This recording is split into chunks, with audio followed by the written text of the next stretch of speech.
Chapter 1. The Eternal Rain of New York. The rain never stops.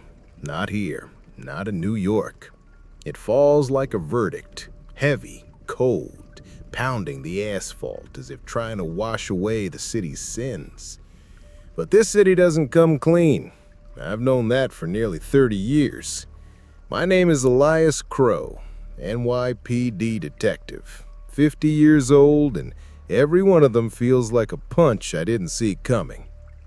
I joined the force at 20, full of fire, thinking I could fix the world. Now, with retirement weeks away, I just want out before the world swallows me whole. It was a Monday, 3 a.m., when the radio crackled. A hoarse voice from dispatch. Homicide in the Bronx, 174th Street. Crowe, it's yours.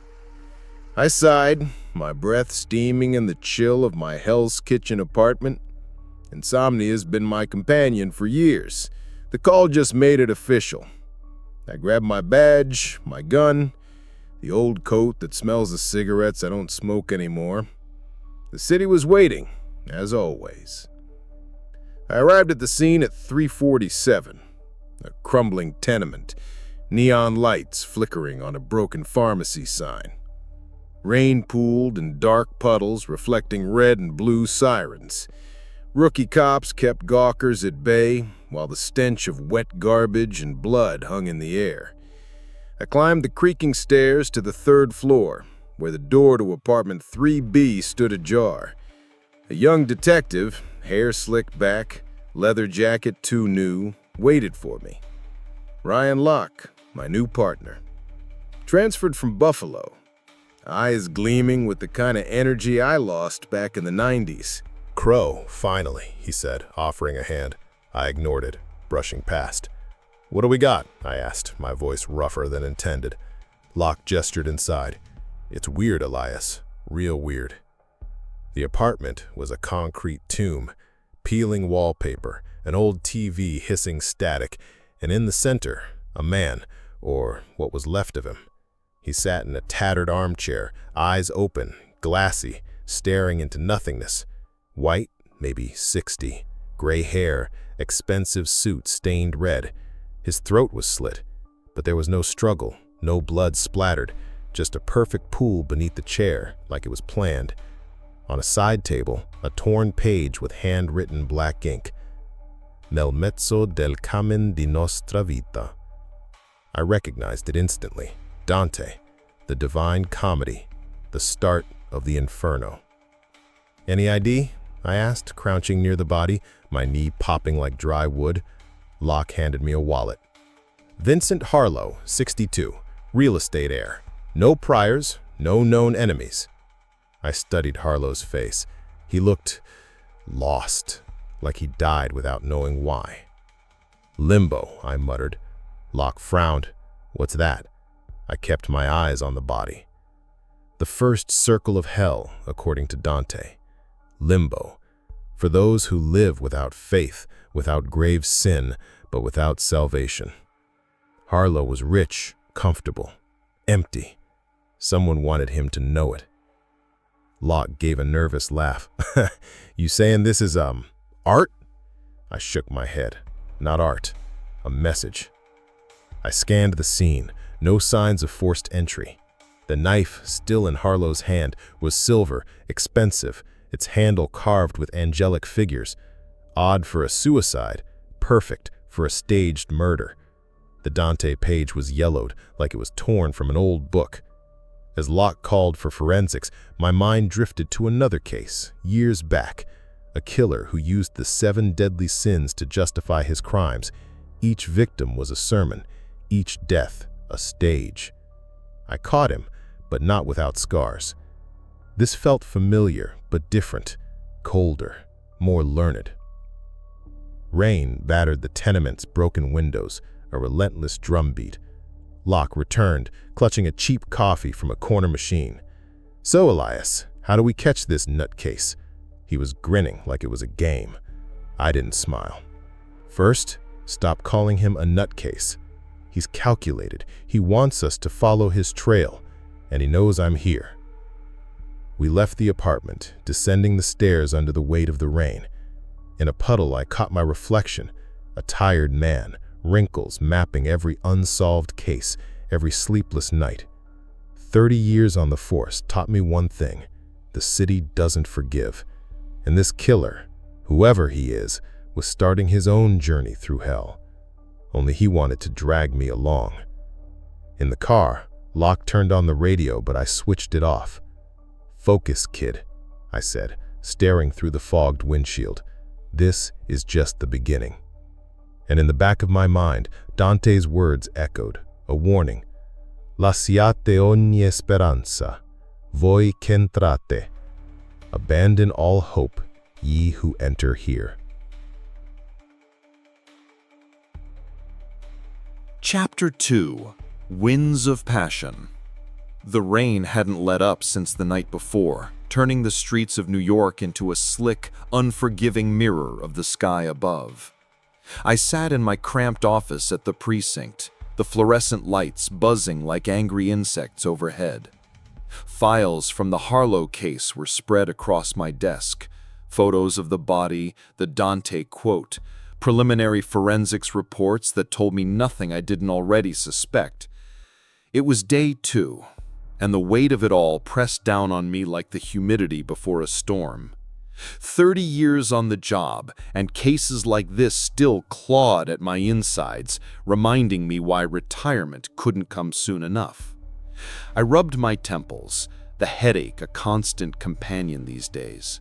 My doctor had warned me about the stress, the late nights, the bad coffee that burned holes in my stomach. But what did he know? He didn't see the faces, the empty eyes staring back from crime scene photos.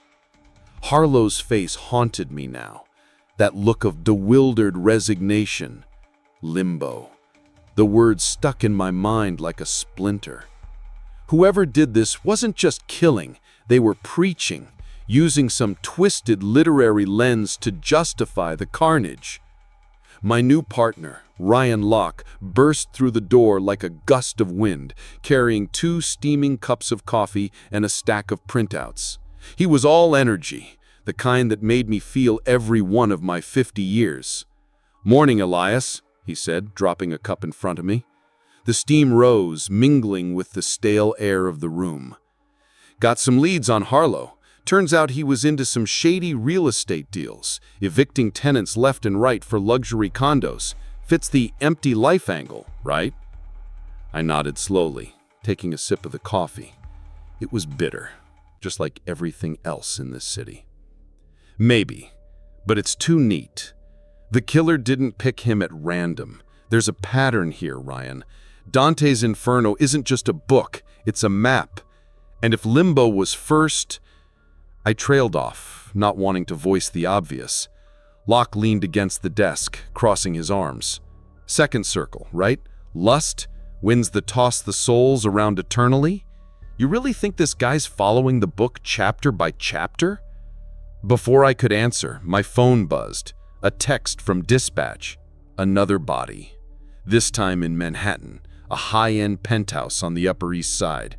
My gut twisted. "Speak of the devil," I muttered, grabbing my coat. Locke followed suit, his face a mix of excitement and apprehension.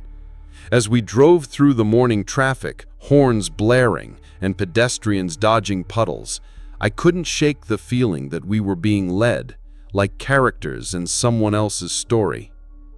The penthouse was a world away from the Bronx tenement.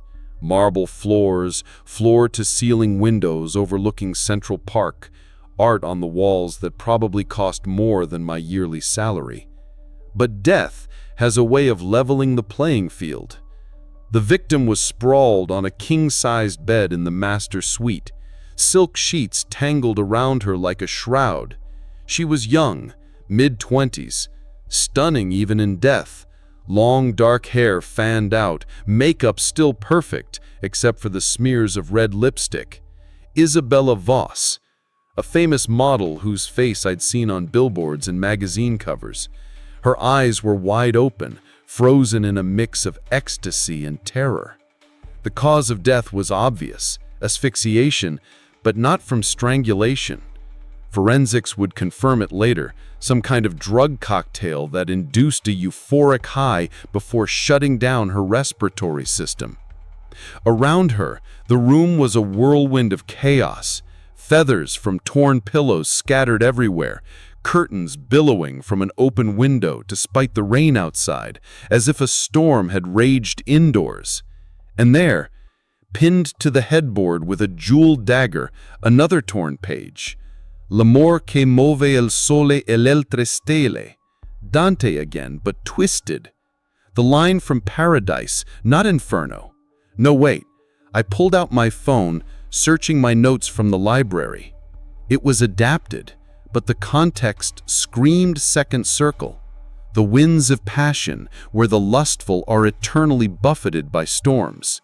Jesus, Elias, Locke whispered, circling the bed. She was alive, partying hard from the looks of it.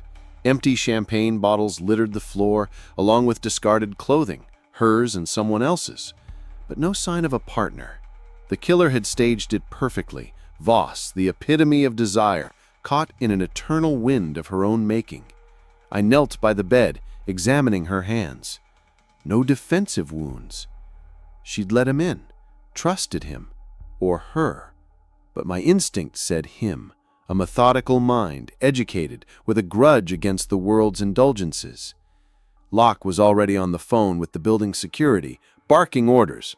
I appreciated his drive. It reminded me of myself 3 decades ago, fresh out of the academy, thinking every case was a puzzle I could solve. But puzzles like this one, they solved you, piece by piece. As I stood, a wave of dizziness hit me. Maybe the coffee, maybe the lack of sleep. I steadied myself against the wall, my mind drifting to that old case, the one that nearly broke me. A killer who patterned his murders after the 7 deadly sins: gluttony, greed, wrath. He'd turned the city into his personal confessional. I'd caught him, but not before he claimed 7 lives. And now this? A copycat, but evolved? Swapping sins for circles? It felt like a taunt aimed right at me.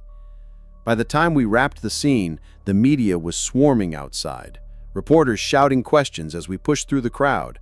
"Detective Crowe, is this connected to the Bronx murder? Any leads on the Dante killer?" They'd already given him a name. Great! Locke handled them with a no-comment wave, but I could see the spark in his eyes. This was his big break. In the car, heading back to the precinct, he turned to me. "Okay, spill it. You've got that look, like you've seen this before." I stared out at the rain-smeared streets, skyscrapers blurring into gray. Not exactly this, but close. Years ago, there was a guy, used the 7 deadly sins as his playbook. Each kill was a lesson, meticulously planned. I put him away, but it cost me. Friends, sleep, pieces of my soul. Locke whistled low. "And you think this is a fan? A copycat? Upgrading to Dante?" "Could be," I said, my voice steady, but my mind racing. "Dante's Inferno has 9 circles, each worse than the last. If he's following it, we've got 7 more to go, and he's accelerating. 2 days, 2 bodies. He wants attention, Ryan. He wants us chasing his tail." Locke nodded, gripping the wheel tighter. "So what's next? We hit the books? Talk to experts on Dante?" I almost smiled. Yeah, something like that. But first, we dig into Voss's life. Lovers, enemies, anyone with a literary bent. And we keep this quiet, no leaks to the press. The last thing we need is panic. Back at the precinct, the bullpen was buzzing. Phones ringing, detectives swapping theories. I slumped into my chair, pulling up Voss's file on my computer. Social media star, affairs with celebrities, a life of excess. Perfect for lust. As I scrolled, a notification popped up, an anonymous email to the department tip line. The winds howl, but the descent continues. Circle 3 awaits. My blood ran cold. He was watching us, toying with us. The rest of the day blurred into interviews and dead ends. Voss's agent, a slick type in a designer suit, claimed she had no enemies. Everyone loved Isabella. Her ex-boyfriend, a jealous photographer, had an alibi. By evening, exhaustion hit me like a freight train. Locke suggested grabbing a bite, but I waved him off. "Go home, kid. Get some rest. Tomorrow's gonna be worse." Alone in my apartment that night, the rain pattering against the window, I poured a whiskey, my one vice these days. The amber liquid burned going down, chasing away the chill. I pulled out an old copy of the Divine Comedy from my shelf, yellowed pages from my college days. Flipping to the second circle, I read about Francesca and Paolo, lovers, doomed to eternal tempest. It mirrored Voss perfectly. But why me? Why now, on the eve of my retirement? Sleep came fitfully, dreams of swirling winds and falling bodies. When the phone rang at dawn, I knew what it was.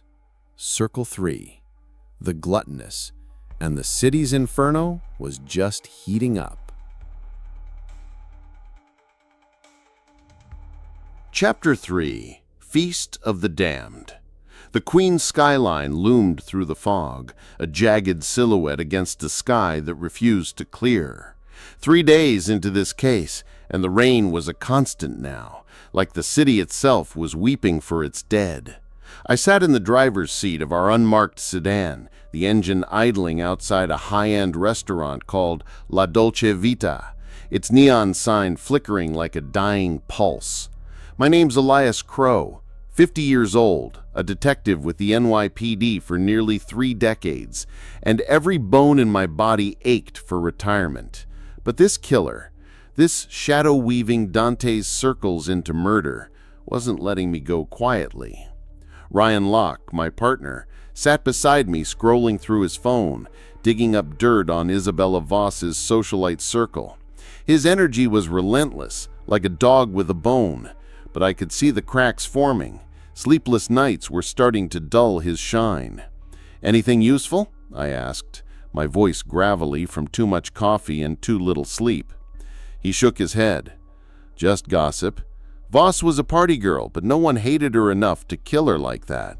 You still think it's the same guy as Harlow?" I didn't answer right away. My mind was on that anonymous email from yesterday. Circle 3 awaits. The words gnawed at me, a taunt from someone who knew we were scrambling. "It's him," I said finally, staring at the restaurant's gilded entrance. "And he's not slowing down." The call came at 5 a.m., another body, this time in Flushing, Queens. I knew what we'd find before we even stepped inside. Dante's third circle, gluttony. The rain-soaked streets seemed to pulse with it. Inside La Dolce Vita, the air was thick with the stench of excess, roasted meats, spilled wine, and something sharper, metallic. The restaurant was a cathedral of indulgence, all polished oak tables and crystal chandeliers, but tonight it was a crime scene. Cops cordoned off the kitchen, their flashlights cutting through the dim glow of emergency lights. The power had been cut, deliberately, according to the first responders.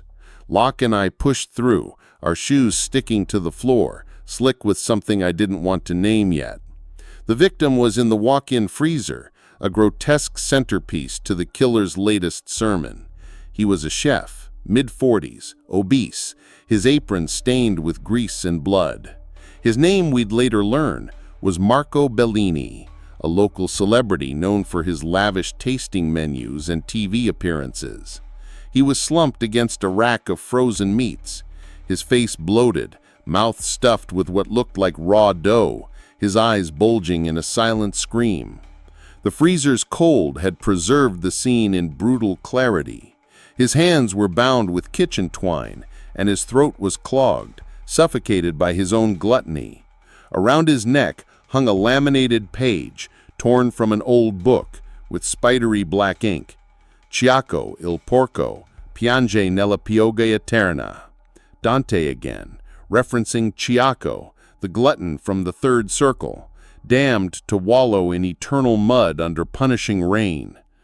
"Christ," muttered Locke, his breath clouding in the frigid air.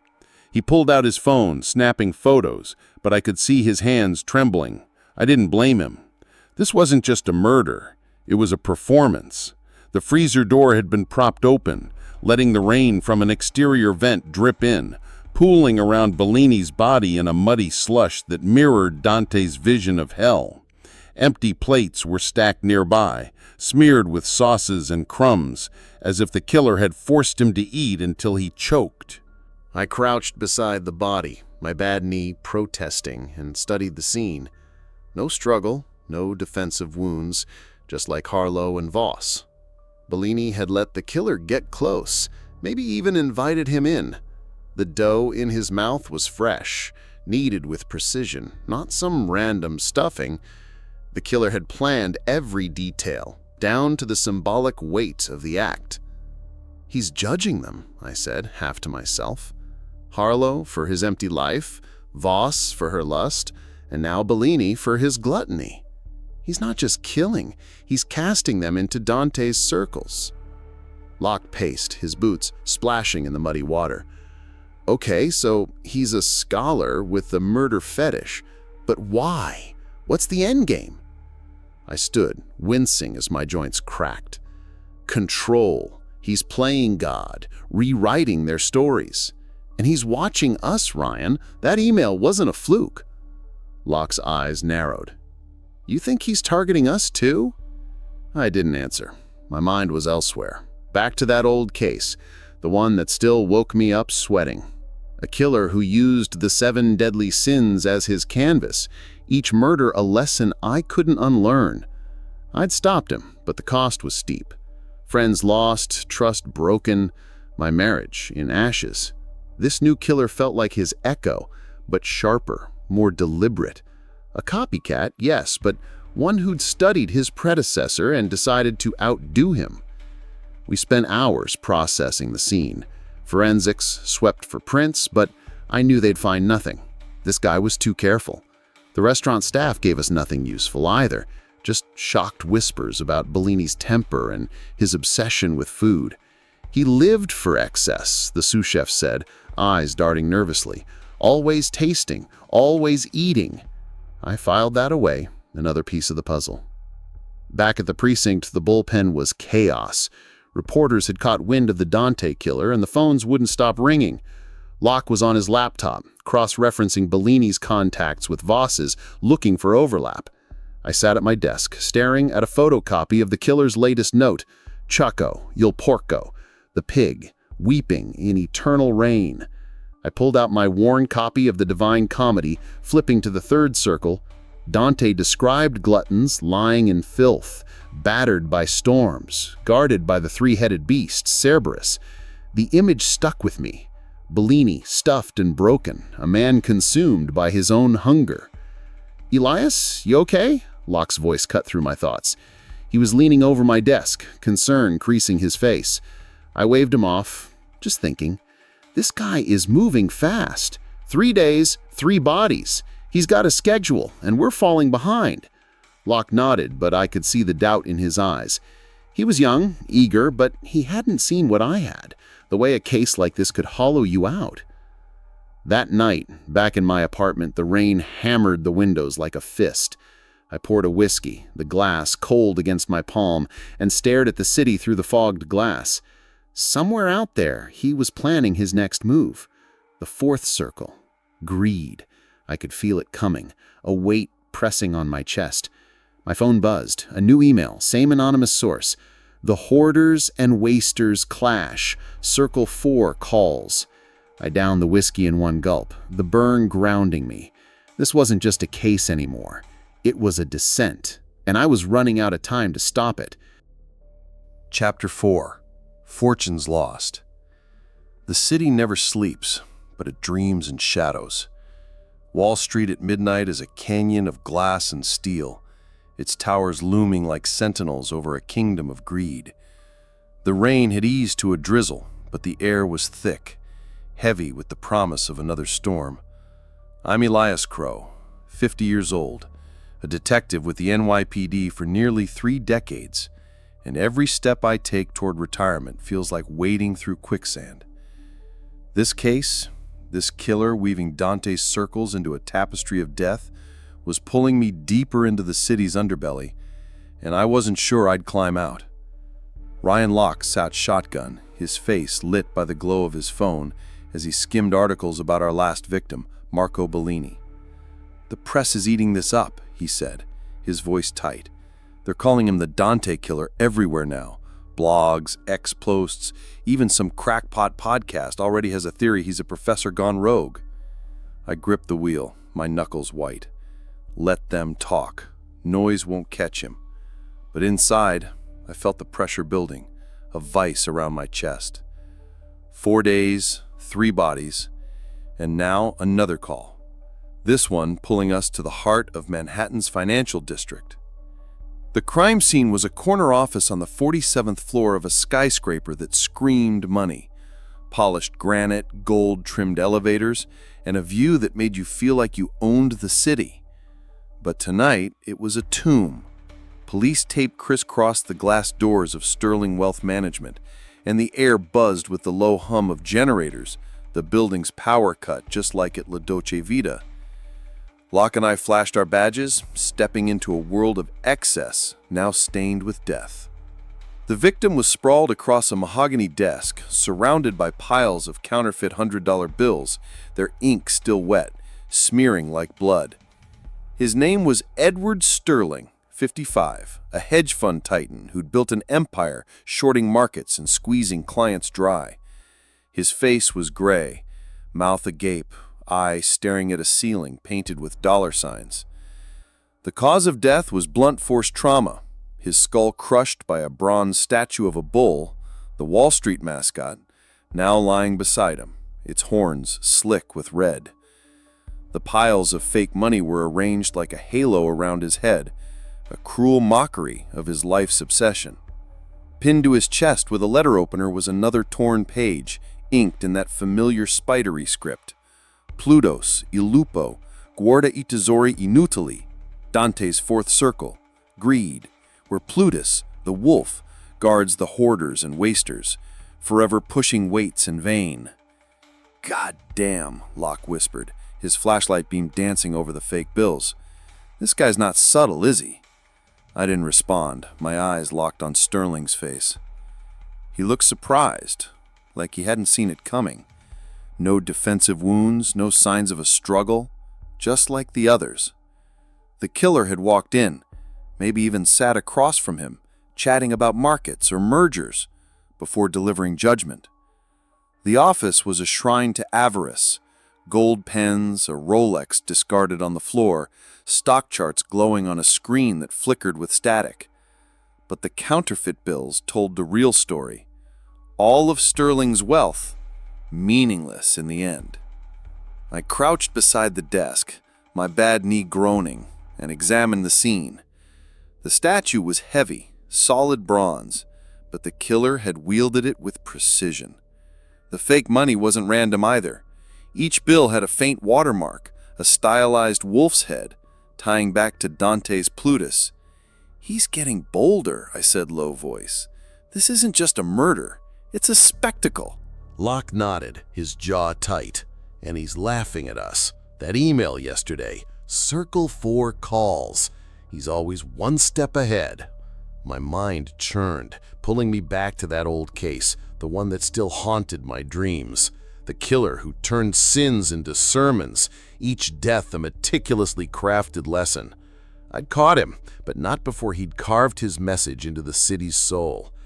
This new killer was different, more theatrical, more literary, but the echo was unmistakable. A copycat, but one who'd read my case files, studied my moves. I felt his eyes on me, even now, hidden in the shadows of this glass tower. We combed the office for hours. Forensics bagged the statue, the bills, the letter opener, but I knew they'd find nothing. No prints, no fibers, just the killer's smug perfection. Sterling's assistant, a nervous woman in her 30s, gave us the usual. Edward was ruthless but brilliant. Everyone respected him. Respected, sure. Loved? Not a chance. His client list read like a who's who of Wall Street sharks, any one of whom might have wanted him dead. But this wasn't personal. It was philosophical. Back at the precinct, the bullpen was a war zone of ringing phones and shouting detectives. The Dante killer moniker was everywhere now, splashed across tabloids, trending on X. Locke was at his desk, cross-referencing Sterling's contacts with Voss and Bellini, chasing a connection that felt just out of reach. I sat staring at the photocopied note. Plutus e lupo, the wolf guarding useless treasures. I opened my tattered copy of the Divine Comedy, my fingers tracing the lines about the fourth circle, where the greedy push boulders in an endless clash of excess and waste. Sterling fit the bill perfectly, a man who'd hoarded wealth while others starved. "Elias, you're doing it again," Locke said, snapping me out of my haze. "That 1,000-yard stare. What's going on in that head of yours?" I leaned back, the chair creaking under my weight. This guy's not just killing for kicks. He's building something. A narrative. Harlow was emptiness. Voss was desire. Bellini was excess. Now Sterling, crushed by his own greed. He's judging them, rewriting their lives into Dante's hell. Locke frowned. "And what's he want with us?" I didn't answer. The truth was, I didn't know. But that email, those taunting words felt personal, like a letter addressed to me. I'd spent 30 years chasing monsters, but this one knew my name. My phone buzzed as if on cue. A new anonymous message. "The river boils. Circle 5 burns." My stomach dropped. The 5th circle, wrath. He was already moving, and we were still picking up his scraps. That night, back in my Hell's Kitchen apartment, the city's pulse throbbed through the walls. I poured a whiskey, the glass trembling in my hand, not from fear, but exhaustion. The rain had started again, a low roar against the windows. I flipped through the Divine Comedy, the words blurring as my eyes grew heavy. The 4th circle was a warning, a mirror held up to my own life, chasing cases, hoarding scars, never letting go. I wondered what the killer saw when he looked at me. A tired old cop? Or something worse? Sleep didn't come. Instead, I saw Sterling's face, the bull's horns dripping red and the wolf's howl echoing in my mind. The city was a pressure cooker, and the next circle was coming fast. Wrath was waiting, and I had a feeling it would hit closer to home than I wanted. Chapter 5. Rivers of Wrath. The Harlem River cuts through the city like a scar, its waters dark and sluggish, carrying the weight of forgotten sins. 5 days into this case, and New York felt like it was drowning, not just in rain, but in something heavier, something primal. I'm Elias Crowe, 50 years old, a detective with the NYPD for nearly 3 decades, and the closer I got to retirement, the more the city seemed determined to drag me under. This killer, this shadow painting Dante's hell across the boroughs, was unraveling me, stitch by stitch, and I couldn't shake the feeling he knew it. Ryan Locke sat beside me in the car, his face half lit by the dashboard glow as we sped toward the Harlem waterfront. He was quieter now, the cocky edge dulled by the bodies piling up. Harlow, Voss, Bellini, Sterling, each one a sermon, each one a step deeper into the Inferno. "You saw the email, right?" he asked, his voice low. I nodded, my eyes fixed on the road, wipers slapping against the windshield. "The river boils. Circle 5 burns." The words had landed in my inbox at 2 a.m., taunting, precise. The 5th circle, wrath. I didn't need Dante to tell me what was waiting. The crime scene was a derelict pier jutting into the river, surrounded by rusted warehouses and chain-link fences. The rain had turned the ground to mud, thick and clinging, sucking at my boots as we approached. Police floodlights cast harsh beams across the water, their light fractured by the downpour. Cops milled around, their radios crackling, but the air was heavy with something else. Anger, raw and unspoken, like the city itself was seething. Locke and I ducked under the tape, our coats soaked through, and followed a uniform to the water's edge. The victim was half submerged in the river, his body tangled in a net of industrial cables, the current tugging at him like it wanted to claim him. He was a fighter, early 30s, broad-shouldered, his face battered even before death, scars and bruises that told a story of violence. His name, we'd learn, was Jamal Carter, a street brawler with a rap sheet for assault and a reputation for breaking anyone who crossed him. His eyes were open, staring up at the rain, mouth frozen in a snarl. The cause of death was drowning, but not the clean kind. His lungs were full of the river's filth, his face smeared with mud as if the water itself had choked him out. Pinned to his chest with a rusted fishhook was a torn page, its ink smudged but legible. Flegius, il barcaiolo, neviga il fango. Dante's Flegius, the ferryman of the wrathful, rowing across the Styx. "Jesus, Elias," Locke said, his voice barely above a whisper. He crouched by the body, his flashlight illuminating the mud-caked cables. "This guy's been through hell." I didn't respond, my gaze locked on Carter's face. The rage etched there wasn't just his, it was the killer's too. This wasn't a random hit. The net, the river, the mud, it was all deliberate. A tableau of wrath straight from Dante's Fifth Circle, where the angry fight eternally in a swamp of rage. The cables weren't just restraints, they were a sentence, holding Carter down until the river finished him. I knelt beside the body, my knee sinking into the muck, pain shooting up my leg. The fishhook was old, its rust blending with the blood. The page was from an antique book, like the others, its edges frayed, but the message clear. "He's escalating," I said, my breath clouding in the cold. "This is personal. Carter wasn't just a target, he was a mirror for the killer's own anger." Locke stood up, wiping mud from his hands. "You're saying this guy's got a grudge? Against who? Us?" I didn't answer right away. My mind was spiraling back to that old case, the one that left scars deeper than I'd ever admit. The killer who turned sins into scripture, who saw himself as judge and executioner. I'd stomped him, but not before he'd taken 7 lives, and a piece of me with them. This new killer, this copycat, was different. His wrath wasn't just literary, it felt directed, like he was punishing me for catching his predecessor. I shook the thought off, but it clung like the mud on my boots. We spent hours at the pier. Forensics bagged the hook, the cables, the page, but I knew the drill. No prints, no DNA, just the killer's smug precision. Carter's crew, a group of roughnecks from a local fight club, gave us nothing but bravado. Jamal was a king, one said, spitting into the mud. Nobody could touch him. But someone had. Someone who knew his temper, his violence, and used it against him. Back at the precinct, the bullpen was a pressure cooker, phones ringing, detectives shouting, the Dante killer name plastered across every screen. Locke was at his desk, digging into Carter's past, cross-referencing it with the other victims. I sat staring at the photocopied note. Flegias, il barcaiolo, the ferryman, guiding souls through Wrath's river. I pulled out my battered copy of the Divine Comedy, its pages worn from nights spent chasing ghosts. The Fifth Circle described the wrathful tearing at each other in the Styx, their rage eternal.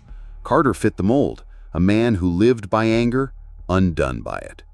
"Elias, you're zoning out again," Locke said, leaning over my desk. His eyes were bloodshot, the strain starting to show. "Talk to me. What's this guy's deal?" I rubbed my face, the stubble rough against my palm. "He's building a story, Ryan. Each kill is a chapter, each victim a sin he's punishing. Harlow's emptiness, Voss's lust, Bellini's gluttony, Sterling's greed, and now Carter's wrath. He's not just killing, he's preaching, and he's daring us to stop him." Locke leaned back, exhaling sharply. "So what's next? Circle 6? What's that one? Heresy?" I nodded, my throat tight. "Yeah, heresy. And if he's sticking to his pattern, it's coming soon." My phone buzzed, and I knew before looking.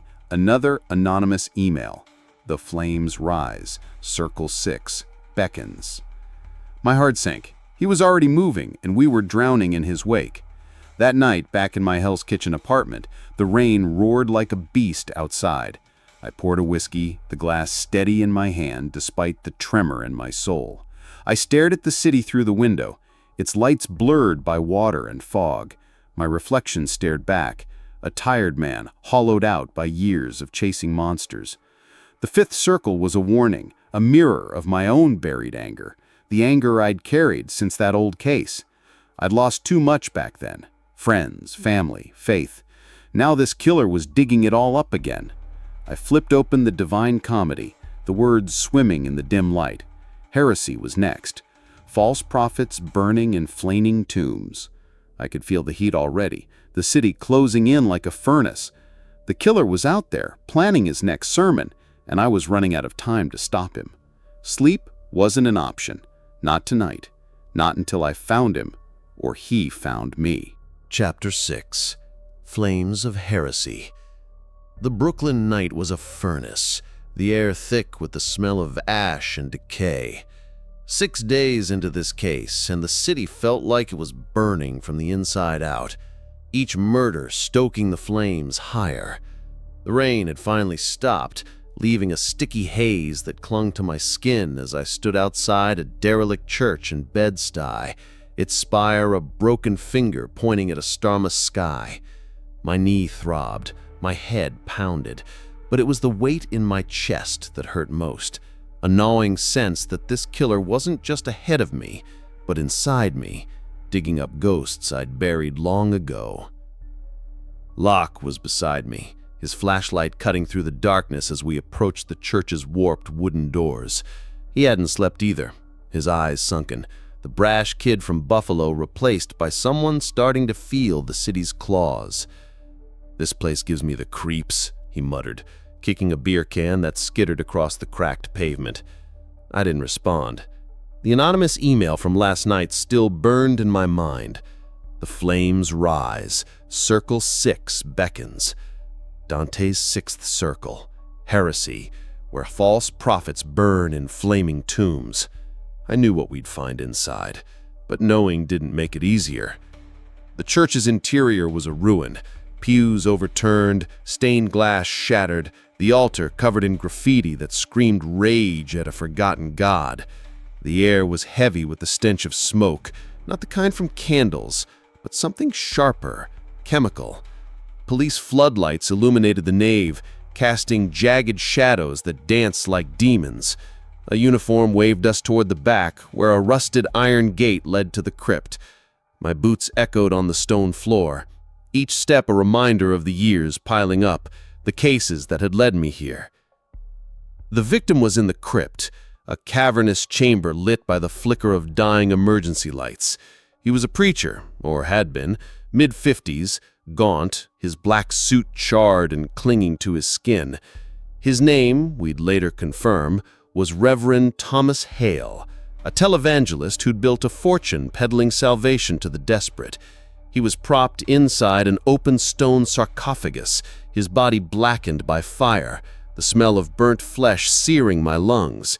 His hands were clasped over a Bible, its pages scorched but intact, and his face was frozen in a grimace, as if he'd seen hell before it claimed him. The cause of death was clear. He'd been burned alive, the flames carefully controlled to prolong the agony. Pinned to the sarcophagus with a melted candle was a torn page, its ink stark against the ash. Farfarello il demone danza nella fiamme. Dante's 6th circle, where heretics burn, tormented by demons like Farfarello. "God damn," Locke whispered, his voice shaking as he aimed his flashlight at the sarcophagus. I kneeled beside the body, ignoring the pain shooting through my knee. The crypt was a furnace, the walls blackened, the air thick with soot. The killer had rigged some kind of accelerant, gasoline maybe, to trap Hale in his own tomb. The Bible was a prop, its cover embossed with gold, a mockery of his false faith. The page, like the others, was from an antique book, its edges curled from the heat. "He's not just a monster," I said, my voice low. "He's a judge. Hale sold lies, profited off hope. The killer made him pay." Locke paced, his boots grinding ash into the stone. "Okay, so we've got a pattern. Empty lives, lust, gluttony, greed, wrath, and now heresy. What's this guy's deal, Elias? He's not just killing, he's rewriting their sins into some kind of literary vengeance." I stood, wincing as my joints protested. "He's telling a story, Ryan, and we're part of it. Every move we make, he's watching, scripting the next act. My mind drifted to that old case, the one that still clawed at my dreams. The killer who turned sins into spectacles, each death a lesson carved in blood. I'd stopped him, but the cost was everything. My marriage, my friends, my belief that the world could be fixed. This new killer was his shadow, but sharper, more deliberate, like he'd studied my life and decided to rewrite it. The thought made my skin crawl, but I pushed it down, focusing on the crypt, the ash, the preacher's burned-out eyes. We spent hours processing the scene. Forensics swept for traces of the accelerant, but I knew they'd find nothing usable, no prints, no mistakes. Hale's congregation, or what was left of it, gave us sob stories about his charity, but their eyes told another truth: fear, not grief. He was a con man, one deacon admitted off the record. Took their money, promised miracles. Nobody's surprised he's dead. Back at the precinct, the bullpen was a madhouse. Reporters camped outside, their cameras flashing like vultures circling a corpse. The Dante killer was a full-blown phenomenon now, trending on X, fueling late-night talk shows. Locke was at his desk, digging through Hale's financials, chasing a thread that connected him to the other victims. I sat staring at the photocopied note, Farfarello, il demone, the demon dancing in the flames. I opened my worn copy of the Divine Comedy, its pages soft from years of handling. The sixth circle described heretics, trapped in burning tombs, their lies exposed by fire. Hale was perfect, a false prophet, consumed by his own deceit. "Elias, you're doing it again," Locke said, his voice cutting through the fog in my head. He leaned over, his face lined with exhaustion. "You keep zoning out. Talk to me." I rubbed my eyes, the ache in my skull pulsing. "This guy's not just killing, Ryan. He's peeling back the city's skin, showing us what's underneath. Harlow, Voss, Bellini, Sterling, Carter, now Hale. Each one's a mirror, and I'm starting to think he's holding one up to me." Locke frowned, leaning back. "Well, you think he's targeting you? Like personally?" I didn't answer. The truth was too heavy, too raw. Instead, I checked my phone, half expecting the inevitable. It came on cue. An anonymous email. "The forest grows thick. Circle 7. Stirs." My blood ran cold. The seventh circle. Violence. He was moving faster, and we were still chasing shadows. That night, in Hell's Kitchen apartment, the city's hum was a low growl through the walls.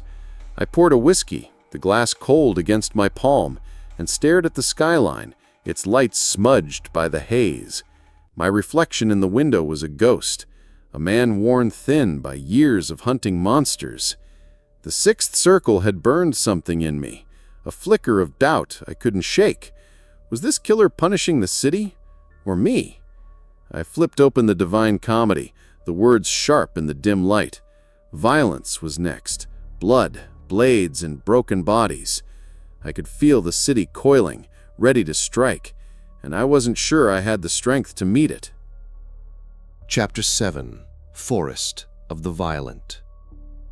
Central Park at dusk is a lie, a patch of green pretending to tame the city's chaos.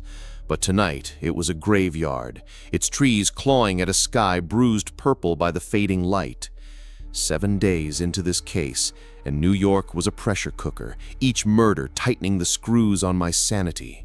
The air was thick, humid, carrying the faint rot of leaves and something darker, something human. My boots crunched on the gravel path as I moved toward the crime scene, my bad knee screaming with every step.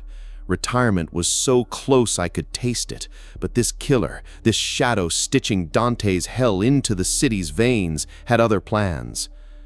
Locke was ahead of me, his flashlight slicing through the gloom, his usual swagger muted by the weight of 6 bodies. "This place feels wrong," he said, his voice low, almost swallowed by the rustle of branches. He wasn't wrong. The park was too quiet, the city's hum dulled to a whisper. That last email still burned in my mind. The forest grows thick. Circle 7 stirs. Dante's seventh circle, violence, where the brutal are torn apart in a blood-soaked wood. I knew what we'd find, but my gut still twisted. The crime scene was deep in the ramble, a tangled maze of paths and trees that felt like another world. Police tape fluttered between oaks, and floodlights cast stark shadows, turning the forest into a stage. Cops stood in clusters, their faces grim, their radios spitting static. A uniform led us to a clearing where the victim lay, and the sight stopped me cold. He was a man in his late 30s, muscular, his body ripped open like a gutted animal, blood soaking the earth beneath him. His name, we'd learn, was Victor Ruiz, a repeat offender known for domestic violence, a man who'd beaten his way through life.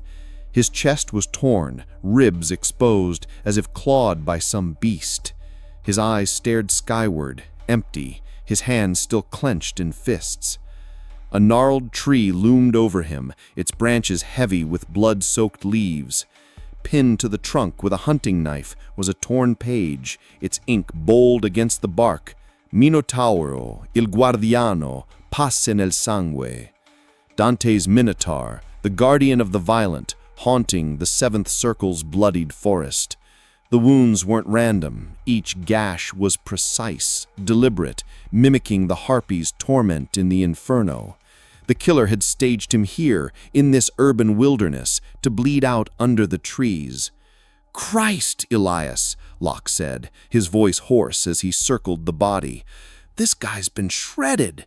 He aimed his flashlight at the ground, revealing drag marks in the dirt, flecked with blood.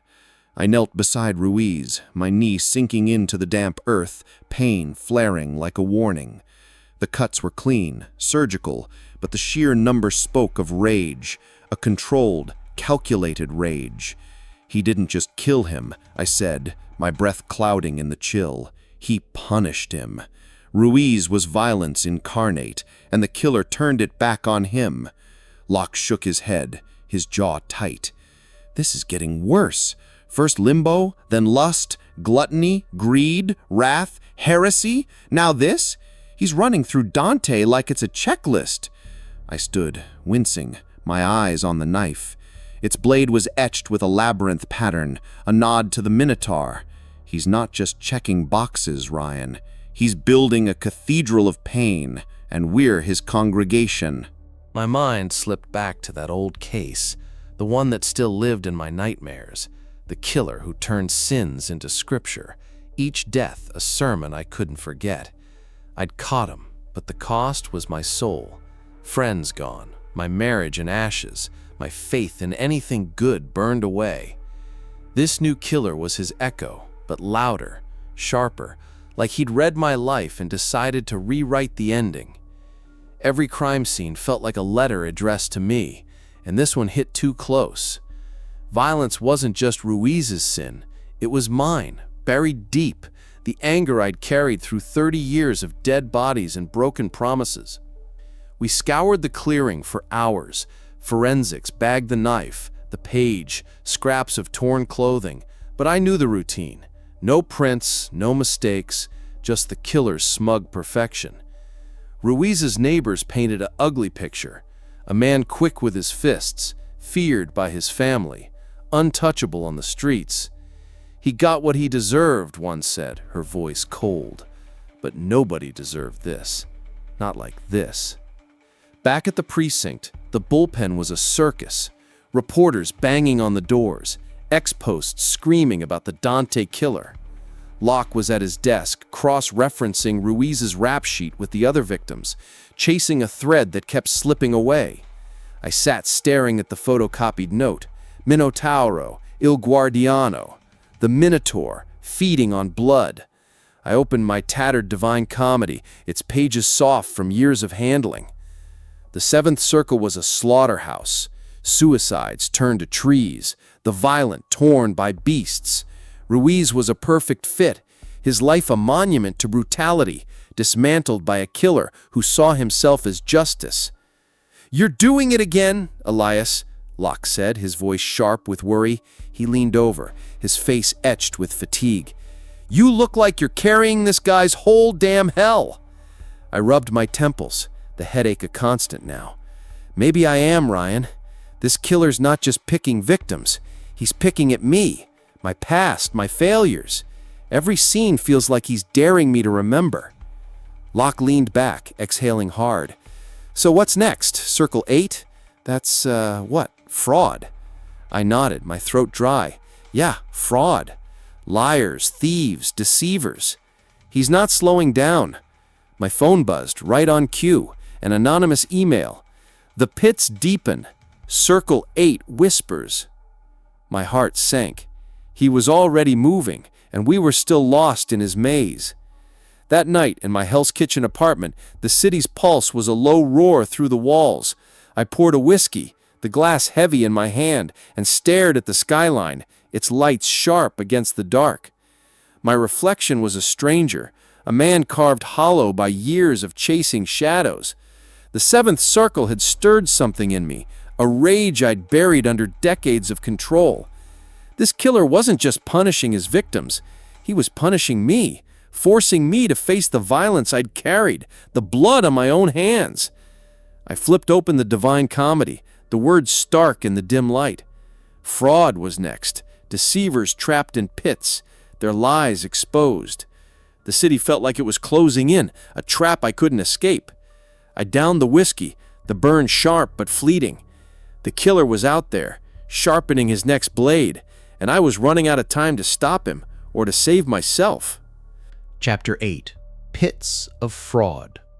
The road to Albany was a ribbon of black, slicing through the night like a lie through truth.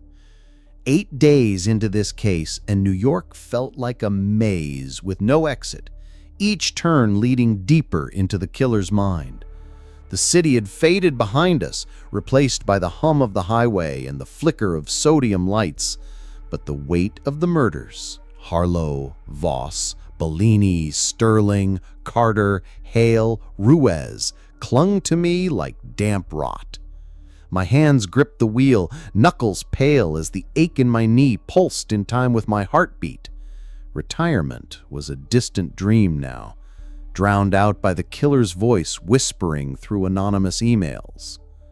Locke sat beside me, staring out the window, his usual chatter replaced by a heavy silence. The last week had carved lines into his face, the brash kid from Buffalo worn down by the city's grind. "You ever been to Albany?" he asked, his voice flat. "Once," I said, my eyes on the road, chasing a lead that went nowhere. Feels like that's all we do now. He didn't reply. The email from last night hung between us. The pits deepen. Circle 8 whispers. Dante's 8th circle. Fraud, where liars and deceivers rot in Ken Malabolge, pits of torment.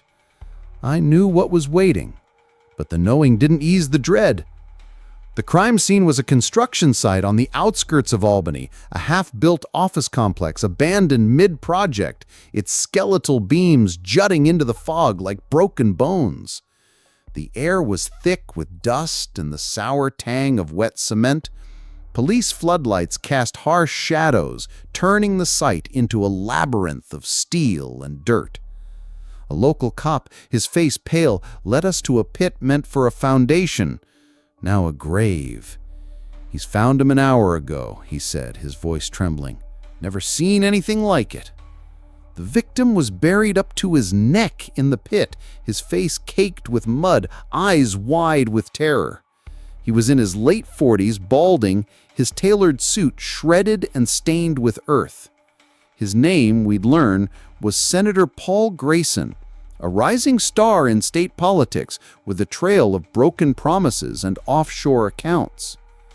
The dirt around him was packed tight, as if he'd been planted there, his mouth sealed with duct tape, scrawled with a single word, Mentatore. Liar. Above him, suspended from a crane, hung a concrete slab, its surface etched with jagged Italian. Girone, il monstro, sorveglia gli ingannatori. Dante's Geryon, the monster of fraud, guarding the Malabolge.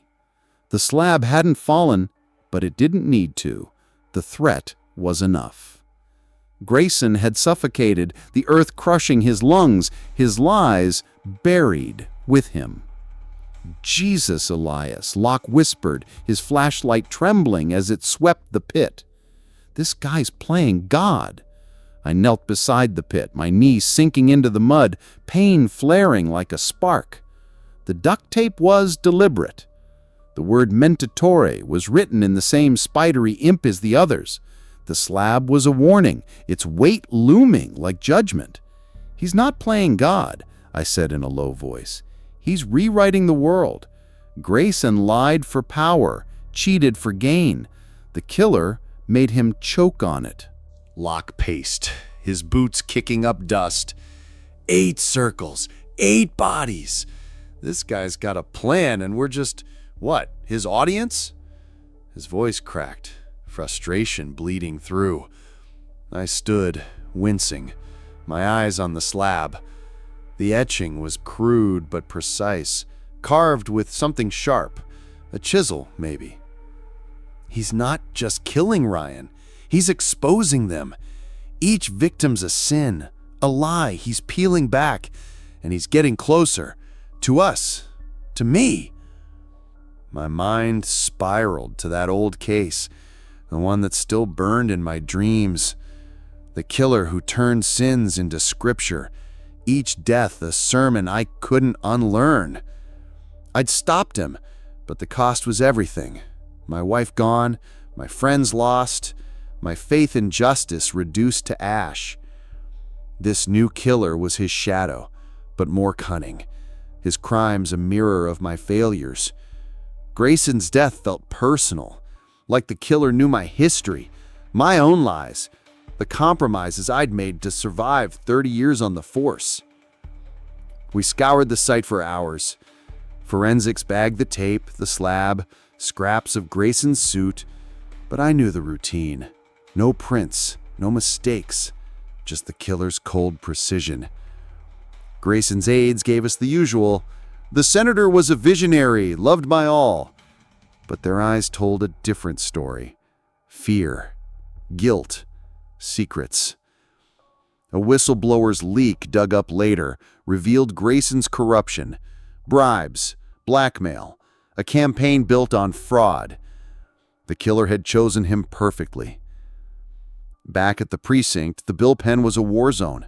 Reporters swarming, ex-post screaming, Dante killer theories. Locke was at his desk, digging through Grayson's financials, chasing a thread that kept unraveling. I sat staring at the photocopied note. Gerione, il mostro. The monster, watching the deceivers. I opened my worn Divine Comedy, its pages brittle now, and read about the 8th circle. 10 pits for 10 kinds of fraud, from flattery to theft. Grayson was just the start, a warning of deeper treachery. "Elias, you're scaring me, Ryan. You're not just chasing this guy, you're living in his head." I rubbed my face, the stubble rough against my palm. "Maybe I have to, Ryan. He's not random. He knows me, my cases, my past. Every kill's a message, and I'm starting to think I'm the one he's writing to." Locke exhaled, running hand through his hair. "So what's next? Circle 9? That's betrayal, right?" I nodded, my throat tight. "Yeah, treachery, the deepest pit, and he's saving it for something big." My phone buzzed, right on cue, an anonymous email. "The ice hardens. Circle 9 awaits." My blood froze. He was almost done, and we were still clawing at shadows. That night, back in my Hell's Kitchen apartment, the city's hum was a dull ache through the walls. I poured a whiskey, the glass trembling in my hand, and stared at the skyline, its lights sharp against the dark. My reflection was a ghost, hollowed out by years of chasing monsters. The 8th circle had cracked something in me, a truth I'd buried under decades of lies. To myself, to others, This killer wasn't just punishing his victims, he was punishing me, forcing me to face the fraud of my own life. I flipped open the Divine Comedy, the words stark in the dim light. Treachery was next. Traitors frozen in ice, their betrayal eternal. The city felt like a trap, closing in. I downed the whiskey, the burn sharp but fleeting. The killer was out there setting his final stage, and I was running out of time to stop him or to save myself from what came next. Chapter 9. Ice of Treachery. The port of New York was a frozen wasteland, a maze of rusted cranes and abandoned warehouses under a sky heavy with the threat of snow. 9 days into this case, and the city felt like it was closing in, its pulse a slow, cold throb that matched the ache in my bones. The air stung my face as I stepped out of the car, my bad knee buckling under the weight of exhaustion. Retirement was a ghost now, fading with every body we found. This killer, this shadow carving Dante's hell into the city's flesh, had me by the throat, and I was starting to think he'd never let go. Locke was beside me, his breath clouding in the frigid air, his flashlight sweeping the darkness. The kid from Buffalo was gone, replaced by a man hardened by a week of death. Harlow, Voss, Bellini, Sterling, Carter, Hale, Ruiz, Grayson. Each murder a chapter in the killer's gospel, each one pulling me deeper into his game. "This place is a tomb," Locke muttered, his voice barely audible over the wind howling off the water. That last email was a blade in my mind. The ice hardens. Circle 9 awaits. Dante's 9th circle. Treachery, where traitors are frozen in eternal ice, betrayed by their own deceit. I knew what was coming, but my heart still raced. The crime scene was a derelict warehouse at the edge of the docks, its metal walls groaning under the wind's assault. Police floodlights pierced the fog, casting jagged shadows across the snow-dusted ground. A harbor cop, his face pale, led us inside, his voice shaking. "Found him in the cold storage. It's bad." My stomach twisted as we stepped into the warehouse, the air dropping to a bone-chilling freeze. The smell hit first: salt water, rust, and something sharper, like death preserved in ice. The victim was in the cold storage unit, a cavernous chamber lined with frost-covered crates. He was a man in his early 40s, lean, his face half hidden by a frozen beard. His name, we'd later confirm, was Daniel Morrow, a corporate lawyer with a sideline in double-crossing clients, selling secrets to rivals, skimming funds. He was encased in a block of ice, his body suspended upright, arms outstretched like a twisted martyr. His eyes were opened, frosted over, his mouth locked in a silent scream. The ice was cloudy but clear enough to show the wounds, stab marks across his chest, each one precise, as if the killer had carved betrayal into his flesh. Pinned to a crate with an ice pick was a torn page, its ink stark against the frost. Lucifero, il traditore, regna nel gelo. Dante's Lucifer, the ultimate traitor, frozen in the 9th circle of treachery. "God damn," Locke whispered, his flashlight trembling as it lit the ice block. "He frove him alive."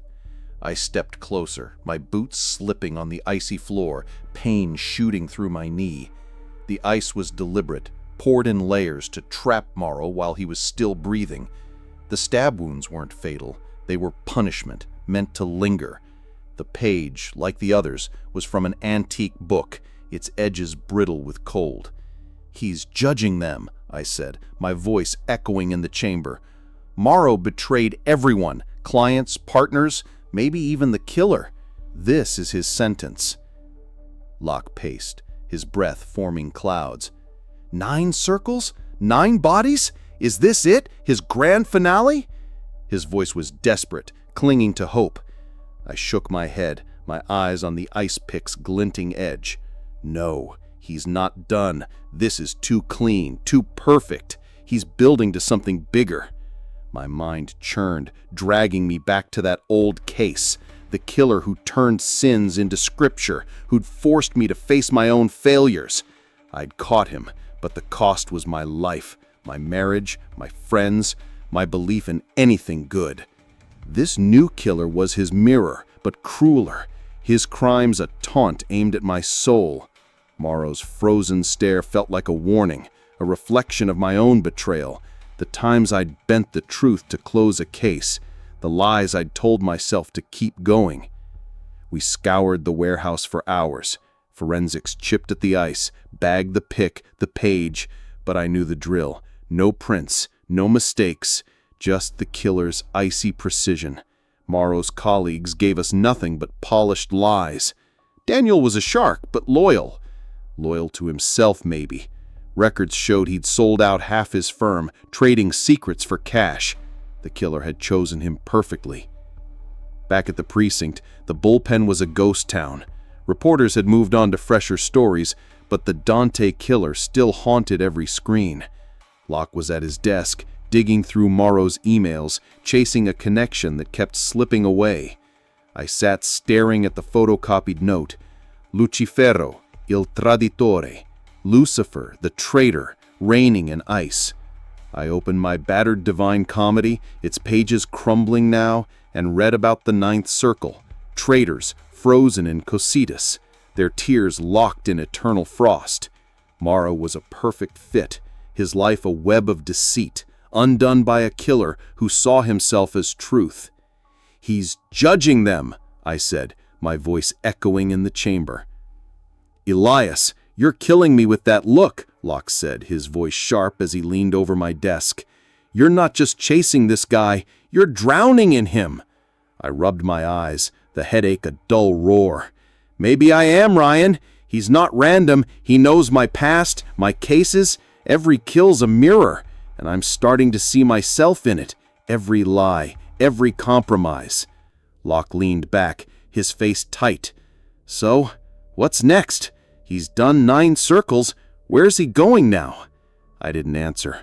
My phone buzzed, and I braced myself. The email was there, anonymous as always. "The center awaits. The final act begins." My blood ran cold. The 9th circle was supposed to be the end, but this killer wasn't finished. He was pulling us to the center of his hell, and I had a sinking feeling I was the final piece. That night in Hell's Kitchen, apartment, the city's hum was a distant pulse through the walls. I poured a whiskey, the glass icy in my hand, and stared at the skyline, its lights dimmed by fog. My reflection was a stranger, carved hollow by decades of chasing monsters.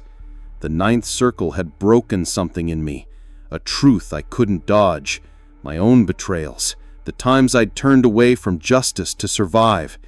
This killer wasn't just punishing his victims, he was punishing me, forcing me to face the ice in my own heart. I flipped open the Divine Comedy, the words stark in the dim light. The 9th circle was the end, but Dante's hell had a center, Lucifer's throne, where the worst traitors froze. The killer was leading us there, to his final act. I downed the whiskey, the burn sharp but fleeting. He was out there, setting his last trap, and I was running out of time to stop him or to save myself from what I'd become. Chapter 10. The Center of Hell. The city was a beast, its breath cold and jagged as it exhaled fog across the waterfront. 10 days into this case, and New York had become a labyrinth, each murder a thread pulling me toward the center of the killer's hell. The air was sharp with salt and rust as I stood outside a crumbling warehouse in Red Hook, its silhouette a black wound against the night sky. My knee throbbed, my hands shook, but it was the ache in my soul that cut deepest, a certainty that this was the end game, and I was walking into a trap meant for me. Locke was at my side, his flashlight flickering, his face a mask of exhaustion and resolve. The kid from Buffalo had been forged in fire this week, Each body, Harlow, Voss, Bellini, Sterling, Carter, Hale, Ruiz, Grayson, Morrow, stripping away another layer of his innocence. "This is it, isn't it?" he said, his voice low, barely audible over the lapping waves. That last email was a blade in my mind. The center awaits. The final act begins. Dante's ninth circle was supposed to be the end, but this killer had one more act, a final sermon in the heart of his Inferno. The warehouse was a relic of the city's past, its walls pitted with decay, its windows boarded up like blind eyes. Police backup was en route, but we couldn't wait. The killer had demanded our presence, leaving coordinates in the email like a summons. Inside, the air was thick with damp rot, the floor slick with oil and seawater. Our flashlights cut through the dark, revealing rusted machinery in crates stacked like tombstones. A faint hum echoed, mechanical, unnatural, leading us deeper. In the center of the warehouse was a platform, ringed by steel cables and pulleys, a stage lit by a single flickering bulb. On it stood a figure, hooded, motionless, his silhouette sharp against the light. The killer. My heart pounded as we approached, guns drawn, the air heavy with the stench of gasoline. Scattered around the platform were artifacts from each crime. A silver knife from Harlow's limbo, a jeweled dagger from Voss's lust, a lump of dough from Bellini's gluttony, a fake bill from Sterling's greed, a fishhook from Carter's wrath, a scorched Bible from Hale's heresy, a bloodied leaf from Ruiz's violence, duct tape from Grayson's fraud, an ice pick from Morrow's treachery. And in the center, a new page, torn and inked. Nel centro, il diavolo giudica. Dante's Lucifer, judging from the heart of hell. "You're late, Elias," the figure said, his voice calm, cultured, laced with venom. He stepped forward, lowering his hood to reveal a face I didn't expect. Dr. Simon Heller, a criminologist I'd consulted years ago on the Sins case. His eyes glinted with a cold intelligence, his smile a razor. "You caught my mentor, didn't you? The preacher of sins. But he was crude, limited. I'm his evolution, Dante's vision perfected." Locke's gun wavered, his voice sharp. "You're done, Heller. Step down, hands up." Heller laughed, a sound like breaking glass. "Oh, Detective Locke, you're just a footnote. This is about Elias, his failures, his betrayals." He gestured to the platform where a trap was set, a cage of steel cables rigged to drop with a single pull. "One last choice, Elias. Face your own treachery or watch your partner pay for it." He pulled a lever, and the cable shifted, a trap closing around Locke. I lunged, tackling him out of the way as the cage slammed down, sparks flying. Heller moved fast, slipping into the shadows, his laughter echoing. "Follow me, Elias," he called. "The center of hell awaits." I scrambled to my feet, Locke coughing beside me, and gave chase, my gun heavy in my hand. The warehouse was a maze, its corridors lined with mirrors reflecting my own face, tired, broken, a man who'd betrayed his own ideals. We cornered Heller on a catwalk overlooking the water, his silhouette framed by the city's distant lights. He held a detonator, the warehouse rigged to burn. "One last circle, Elias," he said. "Betray me or betray yourself." I aimed, my finger on the trigger, but his words cut deeper than any bullet. I'd bent the rules, cut corners, lied to close cases, each choice a small treachery that led me here. Locke shouted, "Shoot him!" but I hesitated, and Heller pressed the detonator. The explosion rocked the warehouse, flames licking the walls, heat searing my skin. I tackled Heller, pinning him as the structure buckled. Locke grabbed my arm, pulling me back as the structure collapsed, Heller's body vanishing into the fire below. We stumbled out, the warehouse a roaring inferno, the night alive with sirens. But the victory felt hollow. Heller was gone, but his words lingered, a mirror to my own sins. Back at the precinct, the bullpen was silent. The case closed, but the scars raw. Locke looked at me, his eyes heavy. "You okay, Elias?" I didn't answer. I sat at my desk, staring at the final note. Nel centro, il diavolo giudica. In the center, the devil judges. I opened my Divine Comedy, its pages falling apart now.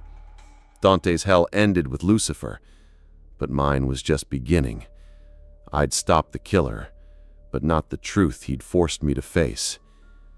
That night in my Hell's Kitchen apartment, the city's hum was a distant pulse. I poured a whiskey, the glass cold in my hand, and stared at the skyline, its lights blurred by smoke. My reflection was a ghost, a man judged by his own lies. The center of hell wasn't the warehouse. It was me. Chapter 11. Ascent from the Abyss. The flames of the warehouse still danced in my mind, a roaring inferno that had consumed Heller but left me scarred, alive yet hollow. Days had blurred into weeks since that night in Red Hook, the city licking its wounds while I nursed mine in the sterile glow of a hospital room. My knee was wrapped in bandages, my ribs cracked from the fall, but it was the deeper wounds, the ones Heller had carved into my soul, that refused to heal. The case was closed, the Dante killer reduced to a charred body in the morgue, but victory tasted like ash, bitter and choking. Locke visited every day, his face a mix of relief and shadow. The kid from Buffalo had aged a decade in those 10 days, his eyes carrying the weight of the hell we'd descended into. "You did it, Elias," he said one afternoon, slumping into the chair by my bed. "You stopped him. The department's calling you a hero." I stared at the ceiling, the beeping monitors a monotonous dirge. "Heroes don't hesitate, Ryan. I almost let him win." Locke leaned forward, his voice fierce. "But you didn't. You saved me, took him down. That's what matters." I didn't argue. The truth was more complicated, a tangle of regret and revelation. Heller had been right about one thing. I betrayed myself long before he'd scripted his circles. 30 years on the force, chasing shadows, bending truths to fit the narrative. The sins case had started it, a domino that led to this.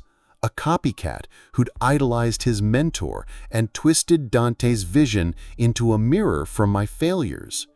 Each victim had been a reflection, not just of their sins, but of mine. Emptiness in Harlow, lust for justice in Voss, gluttony for closure in Bellini, greed for recognition in Sterling, wrath unchecked in Carter, heresy against my oaths in Hale, violence in Ruiz, fraud in Grayson, treachery in Morrow, and at the center, me, judged by the devil I'd created. The doctors cleared me after a week, sending me home with pills and warnings to rest. But rest was a luxury I couldn't afford. The city didn't pause. It pulsed on, its veins thick with new sins waiting to surface. Back in my Hell's Kitchen apartment, the walls closed in, the skyline a mocking panorama through the window.